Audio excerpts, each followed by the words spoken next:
Jesus has the answer. It's the most coherent worldview. It makes the most sense. It's got the most power, and it actually works.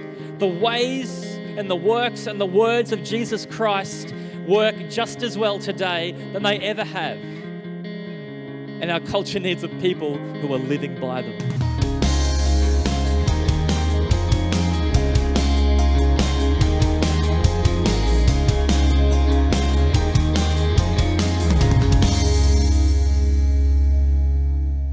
Who's ready? Who's excited? Who's worried? What's the pastor going to say? I remember 2 years ago, it was about this exact time actually, 2 years ago, and I was in a small group at Lifepoint. I was talking to a friend of mine, his name was John, and I was chatting to him about his year, and I said, it was 2 years ago, 2020, February, everyone's excited about the year. I said, John, what's this year going to look like for you, 2020? And I remember John said, he's a pretty switched on guy, John.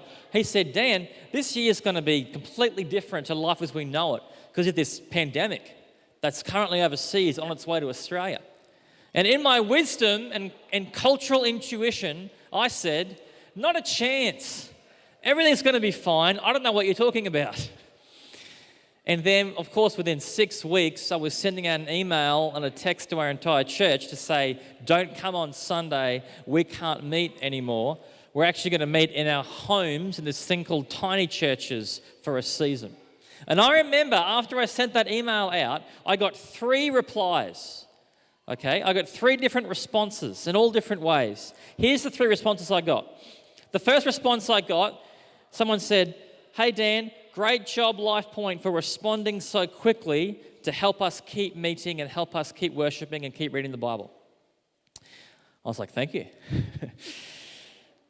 The second email said, I don't think it's a good idea, Dan, that you're encouraging people to meet in houses, as that's dangerous, everyone being around each other in a closed environment with this pandemic that's starting to come in. I thought, okay, something to think about. That's another opinion. And the last email I got said, Dan, we shouldn't be bowing to government pressure to cancel church, as Christians have been meeting for centuries, and we should obey God, not man. We should still meet this Sunday. Another interesting opinion. Who was right? Let's take a vote. No, we're not going to take a vote. Yell out your answer and we'll judge you. No, we're not going to do that this morning. But we can see, and I don't have to tell you this, we can see we are living in a divided society, aren't we? We've got a more divided society, I think, right now than I've ever known before, and I think there's ever been for hundreds of years. I've seen good friends completely disagreeing with each other and actually not talking to each other. I've seen family members moving out of their homes because they disagree with someone's stance during this time. All these new words that we know so well now, mandates, lockdowns, quarantine, masks, vaccines, so many divisions and so many opinions. Now, this isn't really new. Our society has actually been dividing for a very long time. It's becoming more and more divided. Way before 2020, you probably have noticed that our culture's already starting to divide. And kind of leading up to 2020, it was no secret there's like our culture is at war for different areas of society. What are we doing? How are we doing it? Why should we be doing it?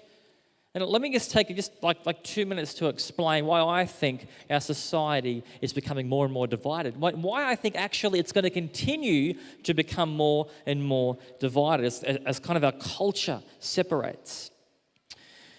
Decades ago, some of you were around during this time, some of you weren't, but decades and decades ago, Australia, this country that we find ourselves in, it was centered really around a shared belief in Christian values. My dad talks about as a kid growing up, going to a state school run by the government every single day, not just once a week, every day they would sing Christian hymns in assembly to start the school day.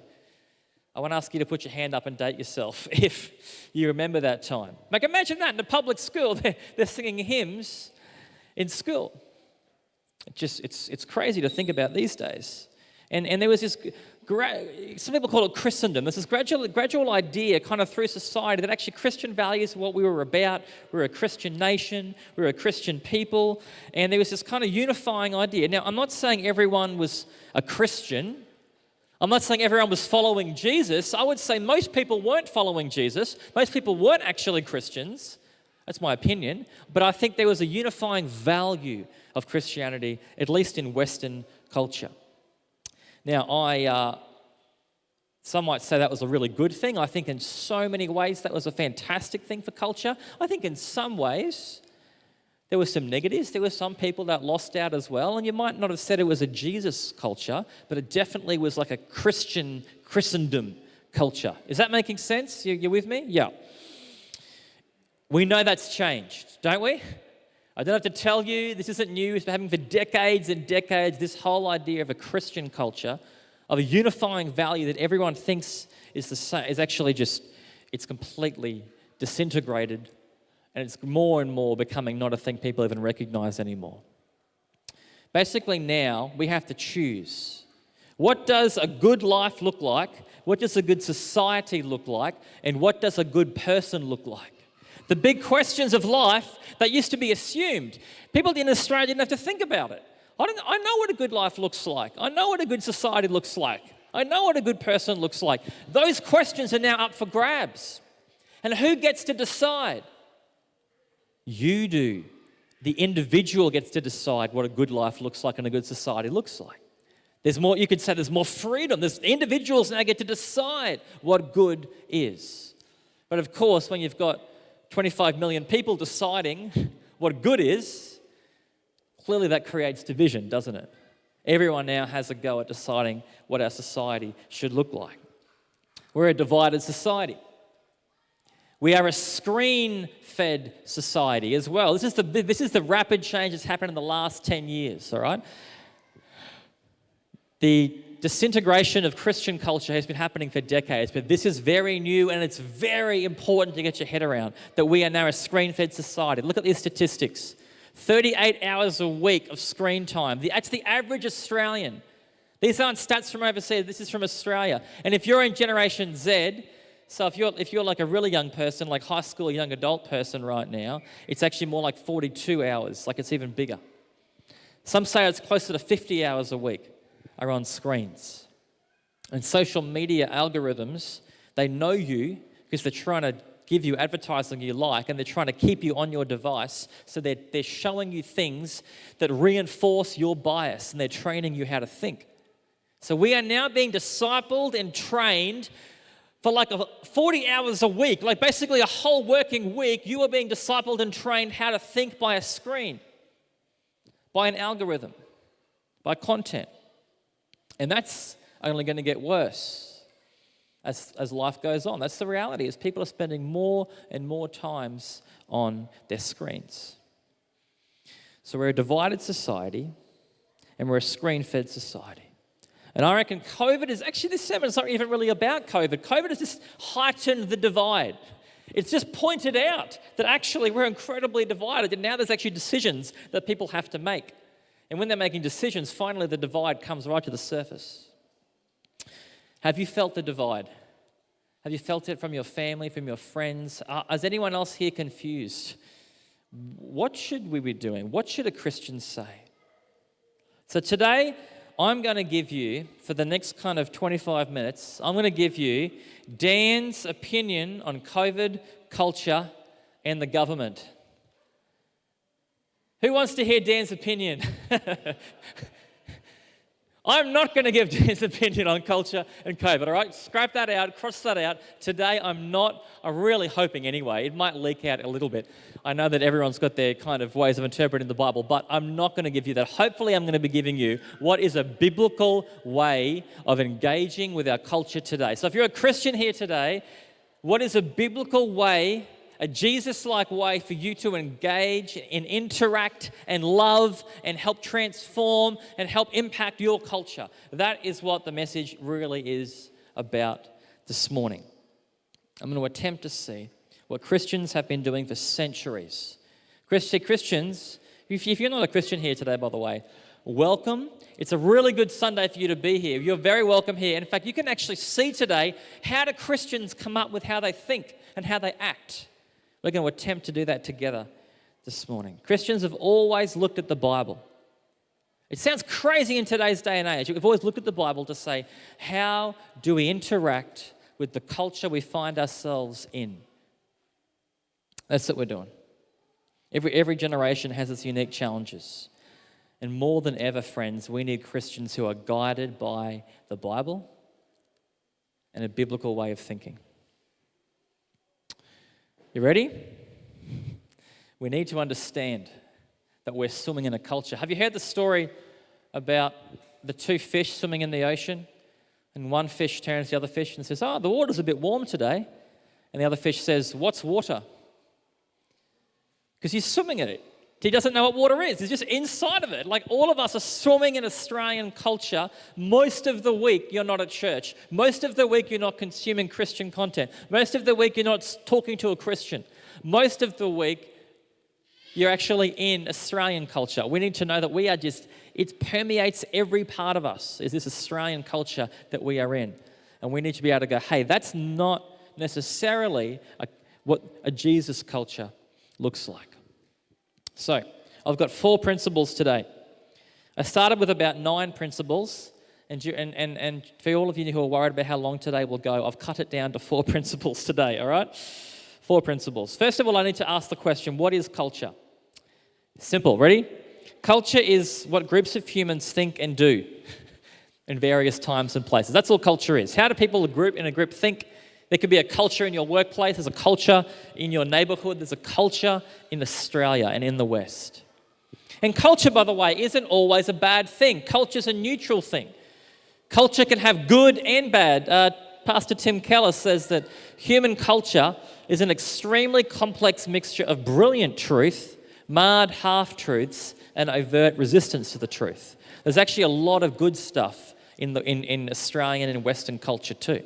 In fact, Australian culture and Western culture in many ways is still, and some of you are going to think I'm going crazy here, but it's actually still very Christian. It's still about making sure that individuals are looked after. It's still about justice.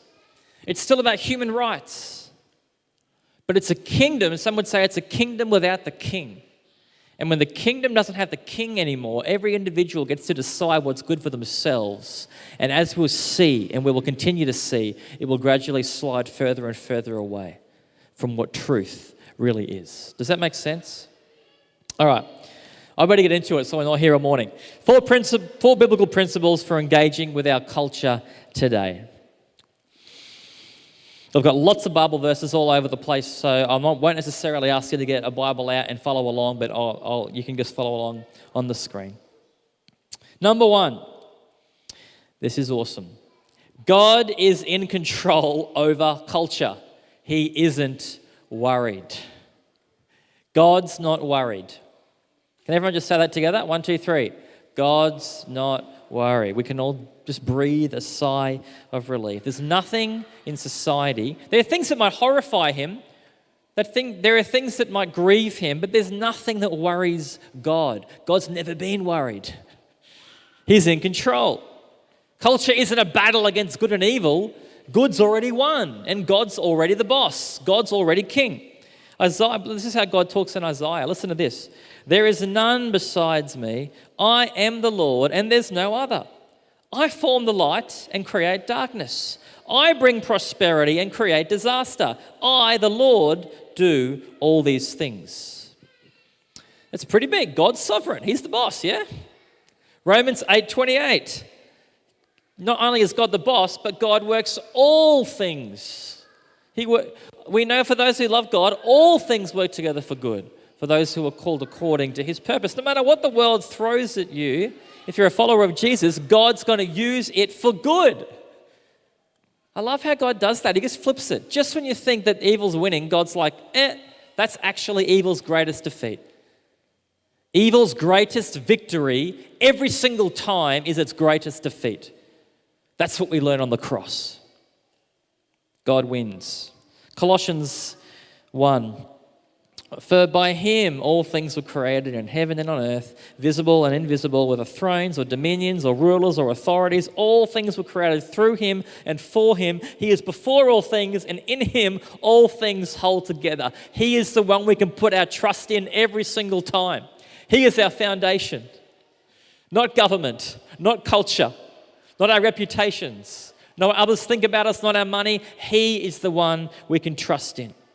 There is no cultural decline or government agenda. There's nothing that's ever worried God. The other day I heard this scream come out from outside, this like blood-curdling scream. And this, "Daddy! Daddy!" And I'm a good dad. I ran out there and there's Harmony, my 6-year-old, and she's sitting there on the grass and she's screaming. And I'm like, a snake has bitten her, a redback's on her leg. What's going on? And I run over and there's this ant about that. You know those little tiny ants you can barely see? Like you can barely see it. And it's like on her arm and she's like, and I'm just like, Harmony. Now, I didn't laugh at her. I kind of wanted to. I didn't laugh, because it was a genuinely difficult and hard experience for her. And to her, it seemed really, really big and really, really, really worrying. Like COVID and a cultural decline and stuff and government stuff, it seems really worrying and really stressful to us. God doesn't laugh at us. But what did I do? I bent down and just went, dink. That was it. That was the extent of my power. I didn't get sweaty. I didn't get stressed. It wasn't a big deal for me. It was like a dink. And that ant went flying. Sorry for those of you who don't believe in animal cruelty. I just flicked it away. I think it's still alive. It's fine. God is so big and so in control. He brings all things together. He created everything. Anything that's against you as a Christian, this is God's reaction to it. Dink. All right? God is not worried. We can live our lives as if it's a Netflix series that someone spoiled the ending to. All right? Okay, there's going to be drama. There's going to be things go wrong. There's going to be failure. There's going to be suffering. There's going to be hardship and victory and celebration. But we know at the end of the day what the outcome is going to be, because God is in control. So here's the practical outworking, friends. If you're a Christian here today, we can be a joyful, secure people, can't we? Because we know the ending. And we can go through this life not adding to the fear, because there's so much fear. The media just constantly just splurting out fear. It literally profits in fear because it profits in clicks. All right? We don't have to add to the fear. We can add to the light. So let's be people that add to the light and add to the joy, because we're not worried. Number 2, so vital. Unity in Christ's church is so vital. Let's not get distracted by majoring on the minors. Jesus had this prayer in John 17. We're going to go back to John 17 a little bit this morning. Jesus was praying. He said, Holy Father, protect them by the power of your name. And what's he protecting them about? The name that you gave me, so that they may be one as we are one. If there is an evil plot out there, it's this. The evil one wants to create disunity in the church. That's the plot. Why did Jesus pray? This is Jesus himself praying for us, his people, saying, if they're not one, they won't be effective, they won't be fruitful, they won't love others. Israel became divided and they lost their witness. They lost the mission. Let us not be like that. Ephesians 4:2. Be completely humble and gentle. Be patient, bearing with one another in love. Make every effort to keep the unity of the Spirit through the bond of peace. Friends, no matter how strongly, and I know you know this, no matter how strongly you feel about an issue, no matter how strongly you feel about a cultural thing that's happening, we must never compromise the unity of the church, because that is core to the gospel.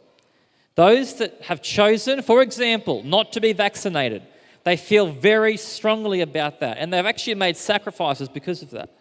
Those who are vulnerable, they feel very strongly about COVID too, because their health and their very life might be at risk. A lot is at stake, but that doesn't mean we cannot be loving and gentle to one another.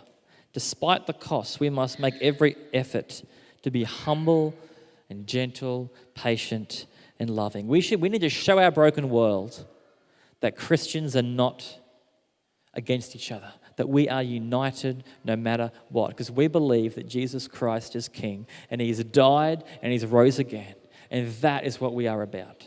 Amen? There's so many differences. There actually right now in this room are a lot of people that disagree with you and think that your view is stupid. There are. That's just the reality right in this very room. Let's talk about some things. No, I won't.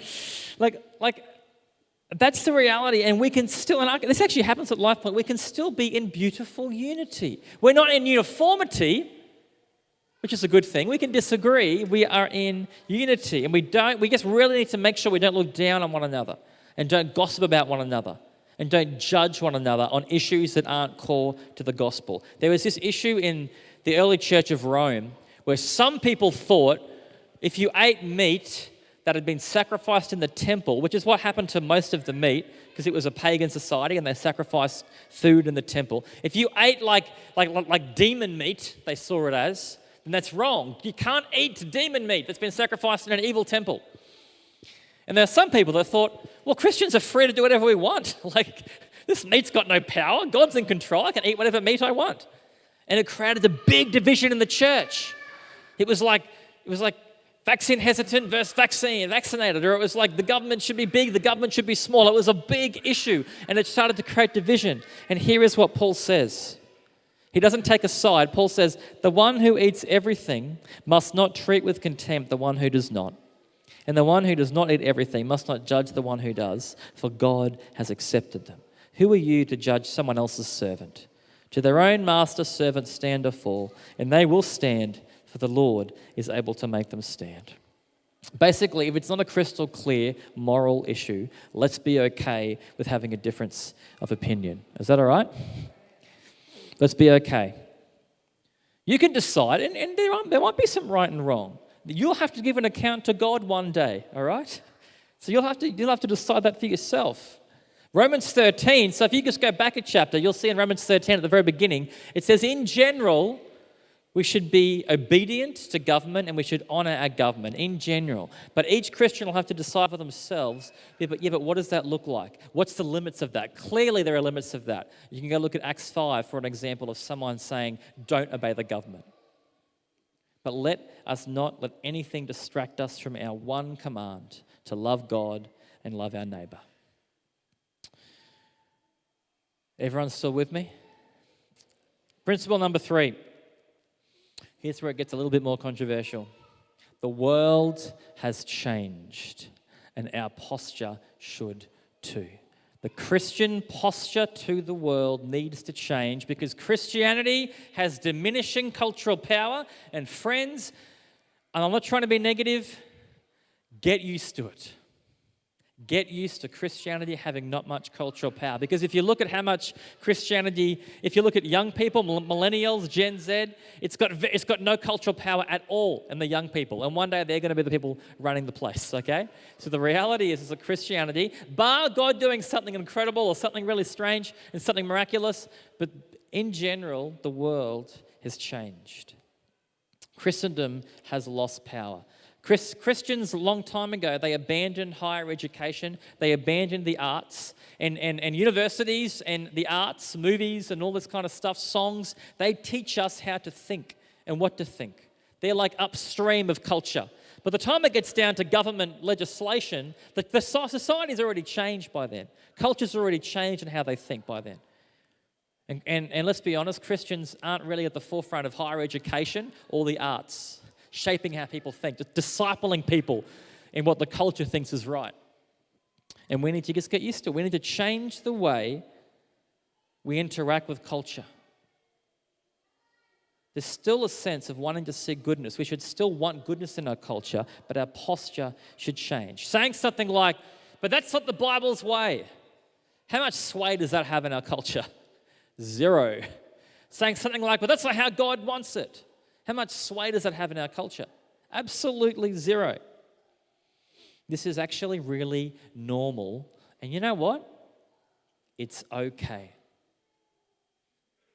Who in the Bible takes God's people and puts them into exile? God does.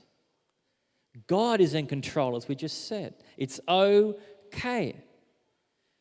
Let me put a little table up here to help us kind of get our head around. I've been a bit extreme with this table. This will help explain how Christians should interact with their culture when they don't have cultural power. So when Christians have cultural power, our job is to ensure society has Christian values.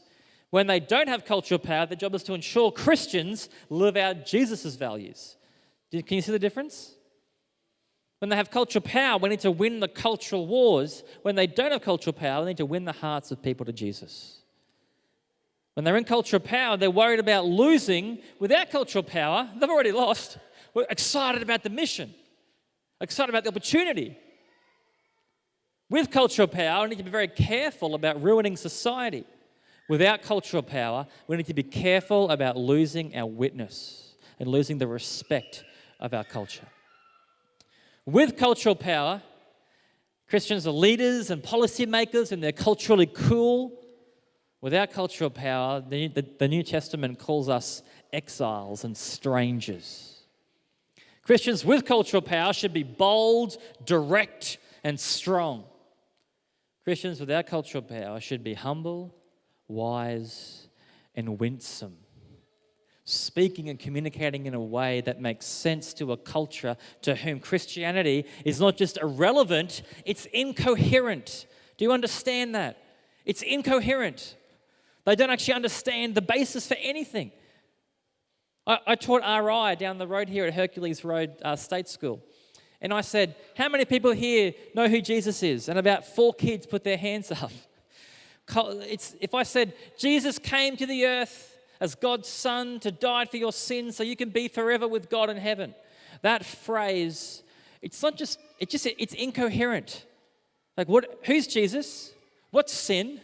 Why would I need to be forgiven? What's heaven? Why would I want to be with God? And who's God? There's nothing in that sentence that would make sense to a young person that knows nothing about this worldview. Can you see how we have to change the posture? Now, I'm not saying, by the way, that Christians, this is an extreme, all right? I don't think we're all the way down this end yet. and I think we still need to be campaigning and lovingly and winsomely trying to say, hey, there's actually some really good values in the Bible that should be good for culture. It's good for culture, for Christians to be Christian, all right? I'm not saying we just walk away and go, no, we can't do anything with culture. I'm not saying that. But I am saying we need to get used to a new posture. And let me ask you this question. Which version of Christianity and cultural power is the version of the New Testament? What's the norm for Christians? The norm is that one there on the right. The norm actually is Christians never have cultural power. It's actually been quite strange the last couple of 100 years. Jesus did not say to his disciples, this is his final word, make sure your society is Christian. What did Jesus say? In Matthew 28, he said, make sure you make disciples of all nations, teaching people to obey all I have commanded you.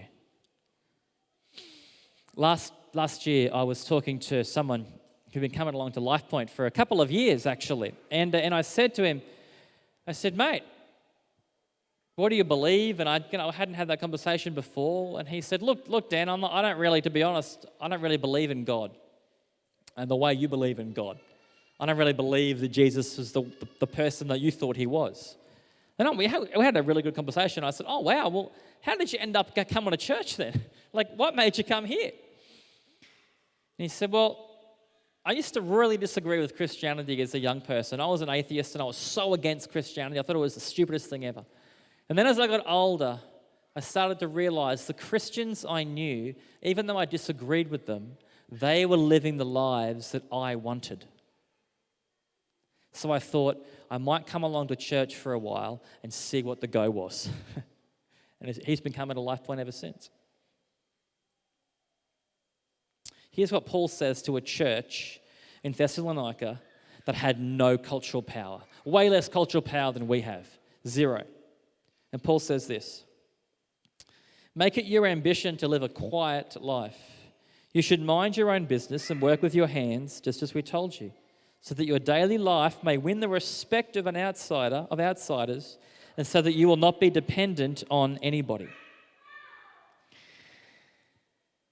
As culture changes, we are not in a position to win a cultural war. We are in a position to win culture's respect. And that's what we need to think about. Not by becoming like everyone else, not by surrendering the truths of the Bible, but by living by them and by being different to everybody else. Does that make sense? Are you with me? Our culture is hungry not for loud Christians. And I still think there's some things we can be loud about, by the way. But for Christians who are living for Jesus. Do not conform to the patterns of this world.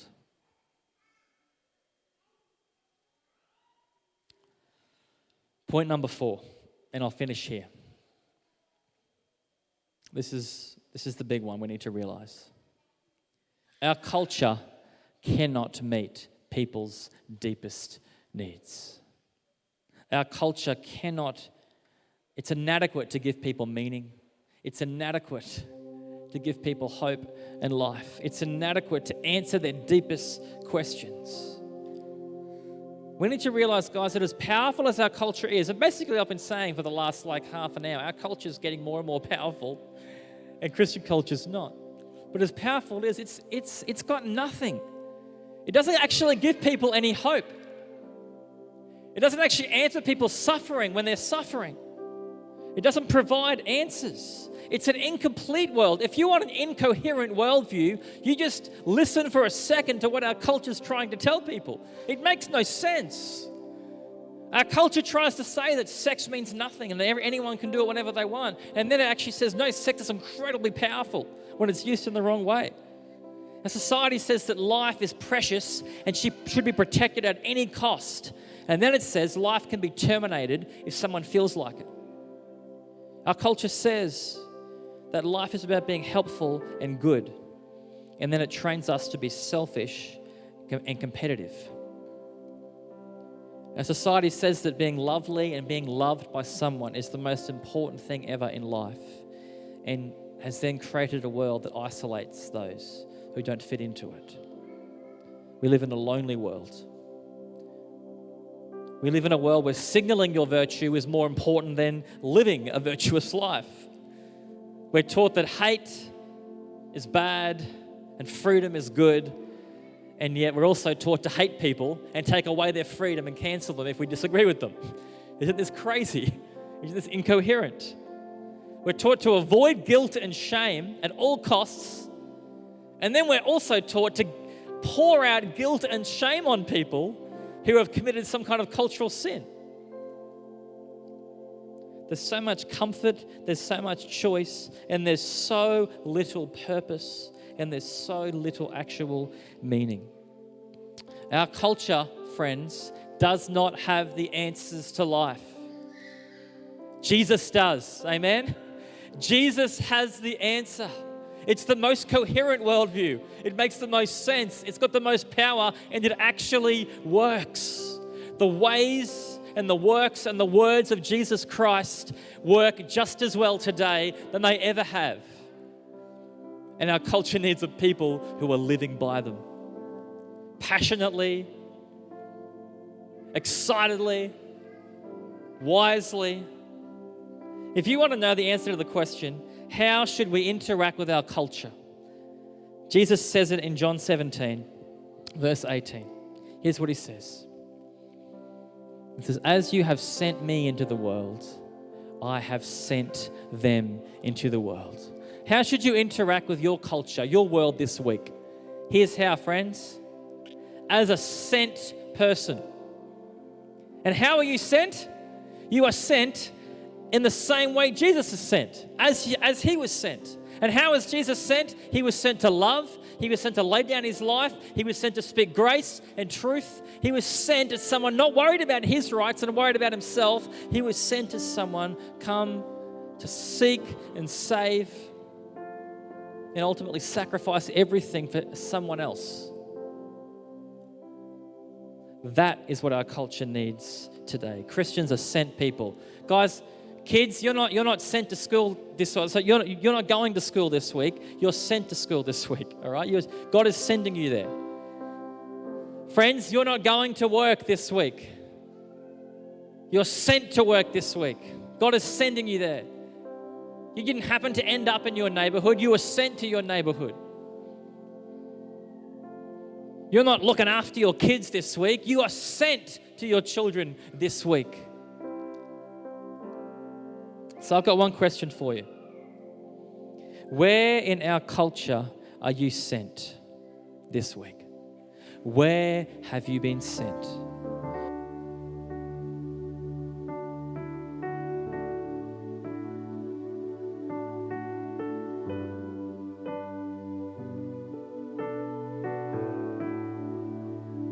How great the chasm that lay between us, how high the mountain I could not climb. In desperation, I turned to heaven and spoke your name into the night. Then through the darkness, your loving kindness tore through the shadows of my soul. The work is finished, the end is written. Jesus Christ, my living hope.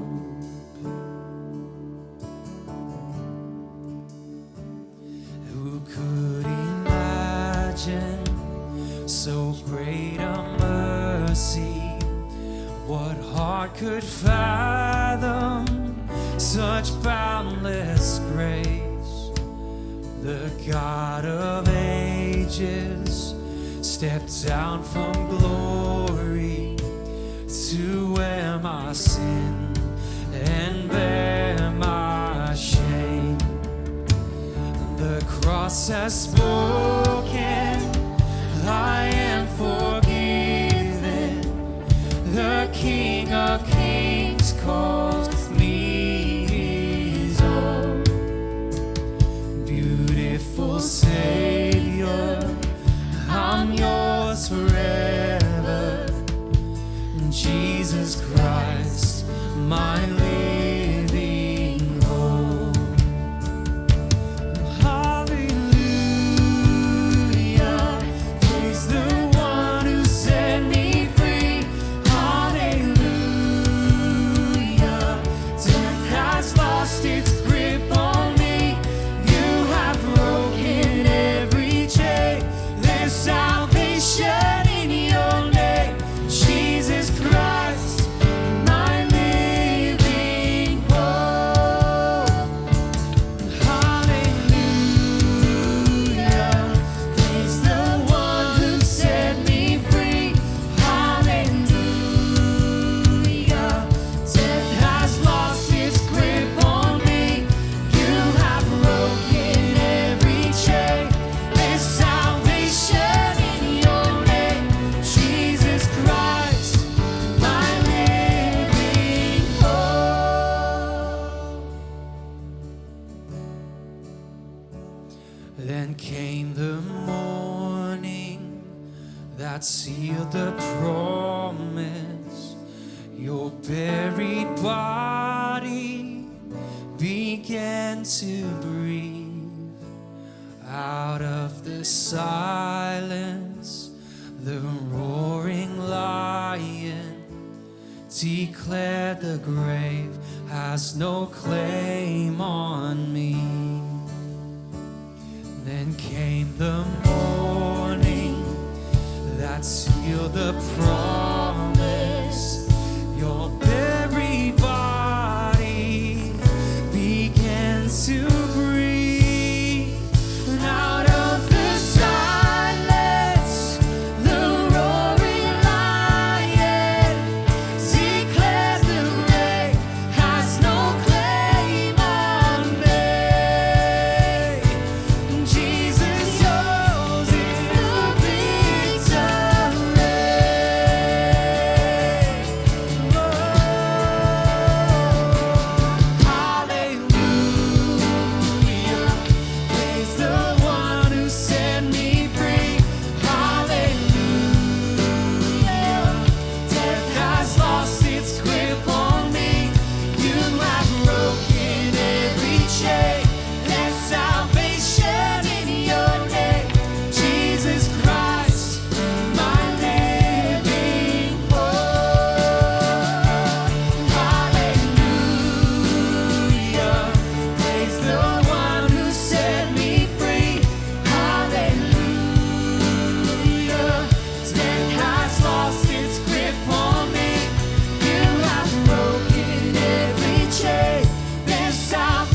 Hey guys, I hope you enjoyed that. If you did and you want more Lifepoint content, subscribe to our channel right now. Or if you're in the area around Moreton Bay or Rothwell, head to our service. Sunday, we'd love to see you there. lifepoint.org.au for all the details. We'll see you soon.